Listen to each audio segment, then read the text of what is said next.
और mister Fadnavis, ABP के मंच पर आपका बहुत बहुत स्वागत है। Thank you. वैसे तो रोमाना जी ने बहुत इंप्रेसिव इंट्रोडक्शन दी है आपकी, लेकिन mister Fadnavis, having known you for a long time and covered your entire chief ministerial tenure very closely, I would like to add just one line, that perhaps you are one of the sharpest political minds that the state has ever seen.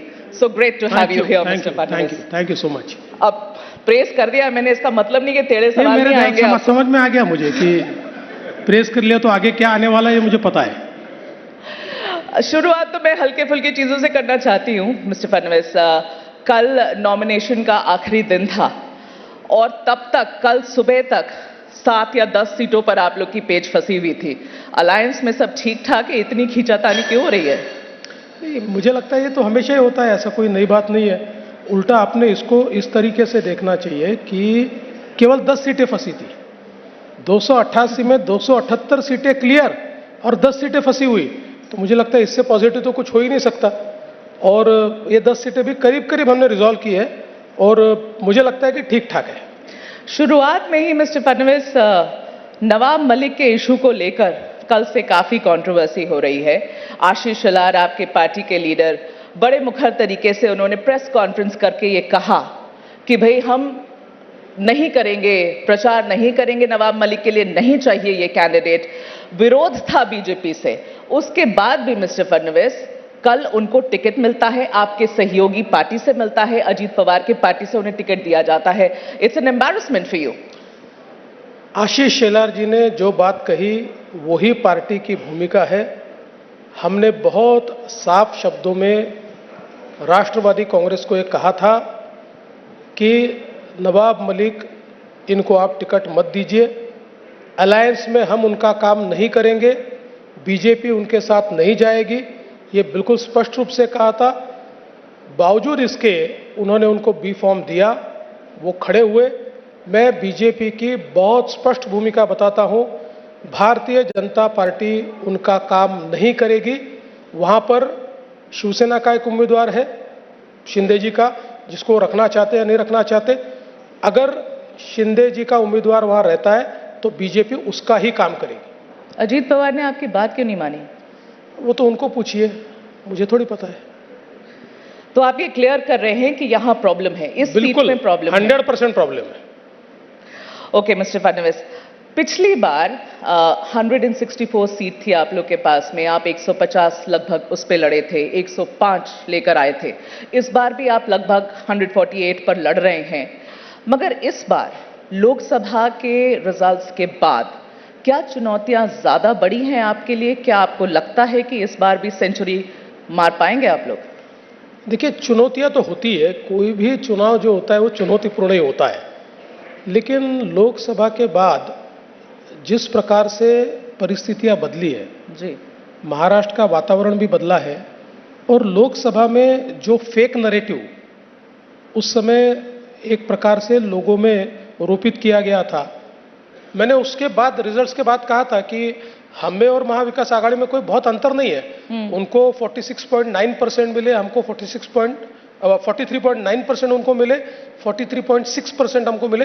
0.3% एक fake narrative को बहुत बड़े पैमाने पर चलाने के बावजूद, लेकिन फेक नैरेटिव की उम्र बहुत छोटी होती है, वो जल्दी मर जाता है। उनका फेक नैरेटिव अब नहीं चल रहा है, वो मर गया है, लोगों को पता चल गया है। और मैं ये मानता हूं कि अब परिस्थितियां बदली हुई है। मुझे विश्वास है कि हम लोग सेंचुरी पार कर पाएंगे। अगर परिस्थितियां बदली हुई हैं फडणवीस जी, तो फिर आपके नेता मंदिर मस्जिद क्यों कर रहे हैं? आप वोट जिहाद क्यों कर रहे हैं? आपकी कैबिनेट गाय को राजमाता क्यों बता रही है? आप पोलराइज कर रहे हैं।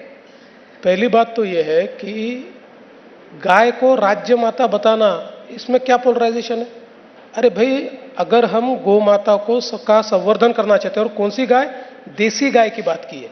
देसी गाय को राज्य माता का दर्जा देकर इस देश में अगर हमारे किसानों की जमीन को बंजर होने से बचाना है तो सबसे ज्यादा आवश्यकता है कि देश में देसी गाय का संवर्धन हो। देशी गाय, जो हमारी देशी गाय है, उस गाय में ही ये ताकत है कि जिसके गोमूत्र के कारण, जिसके गोबर के कारण, जिसके मैन्योर के कारण हमारी जो उर्वरक क्षमता है वो हमारी जमीन की बढ़ती है, और इसलिए उसको हमने अगर ऐसा कहा तो इसमें क्या फर्क पड़ता है। दूसरा, देखिए मंदिर मस्जिद की बात तो नहीं है, लेकिन वोट जिहाद की बात हमने निश्चित रूप से कही है, क्योंकि जो लोकसभा के चुनाव हुए उस चुनाव में जिस प्रकार से पोलराइजेशन करने का प्रयास किया, पोलराइजेशन ही किया। उदाहरण है हमारे सामने कि धुले की सीट पर 6 में से 5 असेंबली में हम लोग 1,90,000 से आगे जाते हैं, और एक ही असेंबली में मालेगांव सेंट्रल में 1,94,000 का लीड वो लेते हैं। और ये मैंने इसको वोट जिहाद इसलिए कहा कि सारे जो धार्मिक स्थल है उस पर बैनर लगते हैं कि आप वोट नहीं करेंगे तो आप अल्लाह से दुश्मनी करोगे, अल्लाह का अपमान करोगे, जो भाषा है उसमें। इस प्रकार से सारे के सारे अगर जो धार्मिक नेता है और अलग अलग प्रकार के नेता है ये पोलराइजेशन करेंगे तो ये वोट जिहादी हुआ। इस वोट जिहाद के भरोसे वो जीते, लेकिन अब ये नहीं हो पाएगा। इसलिए नहीं हो पाएगा कि 2 चीजें, एक तो माइनॉरिटी के सामने भी हमने इनको एक्सपोज किया है, और दूसरा सबसे महत्व की बात यह है कि 6 में से 5 में तो हम आगे थे, वहां 5 में तो जीतेंगे, अब वो 1 में ही जीत सकते हैं। साथ साथ दूसरा मैं बता देना चाहता हूं कि जो दूसरा संविधान के नाम पर इन्होंने पोलराइजेशन किया था, संविधान बदलेगा और आरक्षण जाएगा, ये जो पोलराइजेशन किया था ये भी अब खत्म हो चुका है। और सबसे बड़ी बात, राहुल गांधी जी अमेरिका में जाकर जब आरक्षण के ऊपर बोलते हैं और नाना पटोले जी उसका समर्थन करते हैं, तो सीधे सीधे लोगों के भी ध्यान में आता है इनके खाने के दांत अलग है और दिखाने के दांत अलग है।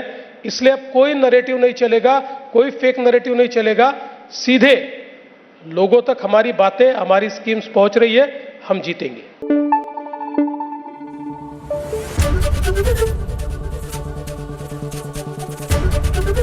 एबीपी न्यूज आपको रखे आगे।